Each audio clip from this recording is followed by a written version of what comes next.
अन्नपूर्णा रसोई घरमां तमारुं स्वागत छे। चालो आजे आपणे आमळानुं ज्यूस बनावीशुं। एनी माटे आपणे आ फुदीनो लीधो छे।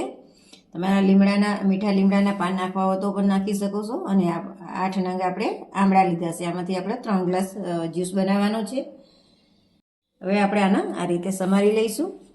आमां तमारे आदुनो 1 इंचनो कटको नाखवो होय तो पण तमे नाखी शको छो। आ रीते आपणे बधा ज आमळा समारी लईशुं। झीणा झीणा कटका करी लईशुं आना। ચાલો હવે આપણે આમળા સમારી લીધા છે અને ફુદીનો લીધો છે આપણે। હવે આપણે આને પીસી લઈશું। મિક્સર જારમાં પહેલાં નાખી દઈશું બધું। અને આમળા આપણા શરીર માટે બહુ જ ગુણકારી છે। અને હવે આપણે 1 મોટી ચમચી સાકર નાખીશું।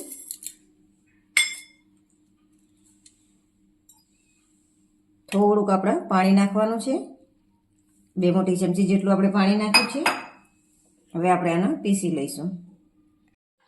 ચલો આપણે પીસી લીધું છે। આપણે જોઈ લઈએ। જો સરસ આમળા પીસાઈ ગયા છે।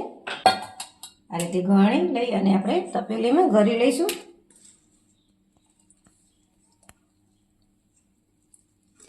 તમે આમાં મોટો જાર લેવો હોય તો પણ લઈ શકો છો। આ રીતે આપણે ગાળી લઈશું। जो આપણે આ રીતે એકદમ કોરું થઈ જાય ત્યાં સુધી આપણે ઘસી અને એના બધો કસ લઈ લેવાનો છે।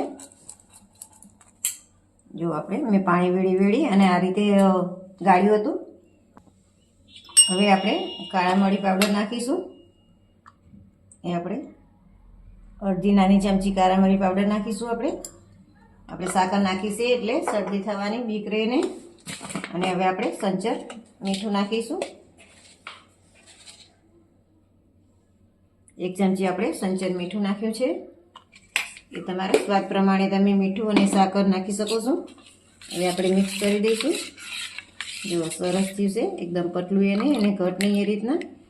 હવે જે તમારે જે પાણી જોતું હોય તો તમે નાખી શકો છો અને આ રીતે પીવું હોય તો પણ તમે પી શકો છો। તો તમને આ વિડીયો ગમ્યો હોય તો લાઈક કરો, શેર કરો અને સબસ્ક્રાઈબ કરવાનું ભૂલતા નહીં।